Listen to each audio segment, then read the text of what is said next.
Selon la Commission nationale d'enquête, la crise post-électorale a occasionné au moins 3000 morts, des milliers de réfugiés et déplacés internes, 15 597 violations de tout genre. C'est en prévision des procès relatifs à ces crimes que se tient cet atelier. Il réunit les magistrats de la Cour d'appel d'Abidjan.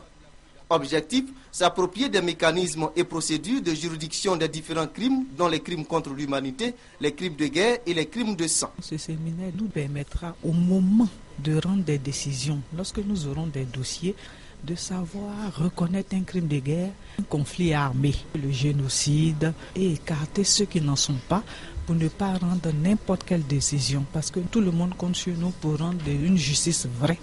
Si les crimes de sang sont définis comme toute forme de violation portant atteinte à la vie d'une personne, ceux contre l'humanité interviennent lorsqu'ils sont commis dans le cadre d'une attaque généralisée ou systématique lancée contre toute population cible en connaissance de cette attaque.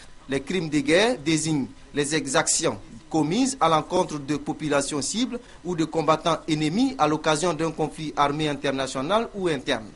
Après les magistrats de la Cour d'appel d'Abidjan, suivront ceux du parquet général. Il s'agit pour le ministère de la Justice, des Droits de l'Homme et des Libertés publiques, soutenu par l'ONG Centre international de la justice transitionnelle, de mieux outiller les magistrats en vue de procès équitables.